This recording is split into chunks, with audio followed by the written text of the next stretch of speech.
Good morning student. हम लोगों ने अभी क्या पढ़ रहे हैं, वाक्यगत अशुद्धियाँ और उनमें संशोधन। ठीक है ना। तो उसमें हमने संज्ञा संबंधी अशुद्धियाँ पढ़ी, सर्वनाम संबंधी अशुद्धियाँ और विशेषण संबंधी अशुद्धियाँ। उसका निराकरण किया। निराकरण मीन्स कि अशुद्ध वाक्य को शुद्ध कैसे किया। ठीक है। अब आज हमें पढ़ना है क्रिया संबंधी अशुद्धियाँ। तो क्रिया संबंधी अशुद्धियाँ कौन कौन सी होती हैं? क्रिया संबंधी अशुद्धियाँ वो होती हैं जिसमें किसी कार्य में कोई अशुद्धि मिले हमें, वो हमारी क्रिया संबंधी अशुद्धियाँ हो जाएंगी। जैसे भ्रष्ट अधिकारियों का शीघ्र ही हस्तांतरण होना चाहिए। तो कौन सा कार्य हो रहा है? हस्तांतरण।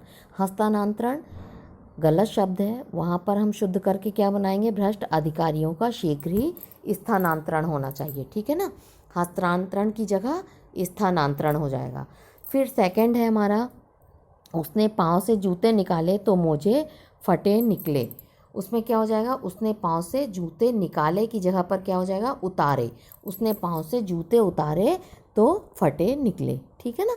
जरा अपनी कलम बताओ, मुझे दस्तखत करना है। क्या हो जाएगा? जरा अपनी कलम दो, मुझे दस्तखत करना है। बताओ की जगह पे क्या हो जाएगा? दो। ठीक। जब वे देवरी गए तो पूरा परिवार साथ लेते आए। कौन सा कार्य किया उन्होंने? साथ लाने का। परिवार लेते आए। यहाँ पर करेक्ट करके हम क्या बनाएंगे? जब वे देवरी गए तो पूरा परिवार साथ लेते गए। ठीक। ये हमारा क्रिया संबंधी अशुद्धियाँ हैं। अब इसके बाद हमें पढ़ना है क्रिया संबंधी अशुद्धियों के बाद में हमें लिंग संबंधी अशुद्धियाँ पढ़नी। ठीक है ना। फिर हमारी आती हैं लिंग संबंधी अशुद्धियाँ। तो लिंग संबंधी अशुद्धियाँ कौन कौन सी हैं? जैसे जिसमें पहले तो प्राणीवाचक लिंग संबंधी होती हैं। जैसे द्वंद्व समास में पुल्लिंग में प्रयुक्त होते हैं। द्वंद्व समास में पुल्लिंग में जो प्रयुक्त होते हैं लिंग संबंधी अशुद्धियाँ वे हैं। जैसे भाई बहन खेल रही हैं, तो ये क्या है? लिंग संबंधी। भाई बहन खेल रहे हैं, शुद्ध करके बनेगा खेल रहे हैं। ठीक। मेले में बैल ऊंट और गाय बिकने आए। ये कौन सी हो गई हमारी?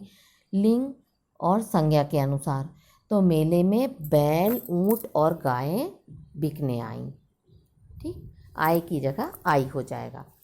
फिर है हमारा देश की महिला प्रधानमंत्राणी है। तो क्या लिखेंगे? देश की महिला प्रधानमंत्री हैं। मंत्राणी की जगह पे क्या हो जाएगा? मंत्री हैं हो जाएगा। ठीक। इसके बाद आता है हमारा वचन संबंधी अशुद्धियाँ। वचन संबंधी अशुद्धियों में क्या क्या है? पंजाब गार्डन में आम वृक्षों पर खूबसूरत पक्षी बैठा था। पंजाब गार्डन में आम वृक्षों पर बहुत खूबसूरत पक्षी बैठे थे। ठीक है ना। था की जगह पर क्या हो जाएगा? पक्षी बैठा, था की जगह पर हो जाएगा हमारा थे। खूबसूरत पक्षी बैठे थे, था लगा हुआ है, थे हो जाएगा। कैसा है? वचन संबंधी अशुद्धि है ना। था में क्या हो जाएगा? एक वचन हो जाएगा और थे में क्या हो जाएगा? बहुवचन हो जाएगा। तो इससे हमें क्या पता चलेगा कि हमारी वचन संबंधी अशुद्धियाँ हैं। ठीक है ना। हल्ला गुल्ला सुनते सुनते कान पक गया। हल्ला गुल्ला सुनते सुनते कान पक गया की जगह पे क्या हो जाएगा? हल्ला गुल्ला सुनते सुनते कान पक गए, या शोर सुनते सुनते कान पक गया नहीं, कान पक गए। ठीक। फिर आता है हरि सिंह गौर अच्छा आदमी था। तो था मीन्स क्या बता दिया हमने? कि वो भूतकाल है। हरि सिंह गौर अच्छे आदमी थे। ठीक। था की जगह पर क्या हो जाएगा? थे। महापुरुष एवं आदरणीय व्यक्ति के लिए सदैव बहुवचन में प्रयुक्त होते हैं। क्या? कौन से शब्द प्रयोग होते हैं? महापुरुष एवं आदरणीय व्यक्ति में सदैव वचन में सदैव बहुवचन प्रयुक्त होते हैं। ठीक है ना। जो भी महापुरुष या किसी आदरणीय व्यक्ति के लिए हम शब्दों का प्रयोग करेंगे तो उसमें क्या करेंगे? बहुवचन का प्रयोग ही करेंगे। ठीक है ना। ये हमारा कंप्लीट हुआ वचन संबंधी अशुद्धियाँ। अब हम इसके बाद पढ़ते हैं कारक संबंधी अशुद्धियाँ। ठीक है। हमारी आती हैं अब कारक संबंधी अशुद्धियाँ। तो हमने आप लोगों को पहले ही स्टार्टिंग में बताया था कि कारक संबंधी हमारी अशुद्ध कारक कैसे होते हैं? हमारे 8 प्रकार के होते हैं। तो 8 प्रकार की अशुद्धियाँ इसमें पाई जाएंगी। ठीक है ना। फर्स्ट है हमारा मैं गीता पढ़ा हूँ, मैं गीता पढ़ा हूँ। अब इसमें क्या अशुद्धि है? मैंने गीता पढ़ी है, मैंने गीता पढ़ी है। पढ़ा हूँ कौन सा कारक हो गया? गीता पढ़ी है, ये शुद्ध वाक्य हो जाएगा हमारा। इसमें कारक संबंधी अशुद्धियाँ हैं। ये कौन सी? शब्दों में आता है तो साधारण वाक्य आता है, सरल शब्द बनता है। और पढ़ा हूँ हमारा कौन सा हो जाएगा? कारक हो जाएगा, प्रथमा विभक्ति में आ जाएगा। ठीक है ना। फिर तुमने सागर आना है, तो तुमको सागर आना है, तुमने की जगह पर क्या हो जाएगा? तुमको हो जाएगा। मैंने यह बात उनके द्वारा सुनी, मैंने यह बात उनसे सुनी है, उनके द्वारा नहीं, द्वारा की जगह पर क्या हो जाएगा? उनसे सुनी है। ठीक है ना। द्वारा किस में लगेगा हमारा? कौन सी विभक्ति में आता है? किन शब्दों में आता है? मिश्र वाक्य में लगाते हैं। और कौन सी विभक्ति में आता है? ये हमारा सप्तमी विभक्ति में आ जाता है। ठीक है ना। फिर मैं पप्पू को दवा लाया हूँ, मैं पप्पू के लिए दवा लाया हूँ। ठीक है ना। तो जैसे हमारी विभक्तियाँ परिवर्तित होती हैं वैसे ही ये भी परिवर्तित होते हैं। यह पत्रिका वाचनालय को लाए हैं, यह पत्रिका वाचनालय के लिए लाए हैं, के लिए लाए हैं, के लिए लगा देंगे, को की जगह पर के लिए आ जाएगा। ठीक है ना। फिर वृक्ष में से पत्ते गिर रहे हैं, वृक्ष से पत्ते गिर रहे हैं, वृक्ष में से नहीं होगा, वृक्ष से पत्ते गिर रहे हैं। ठीक है।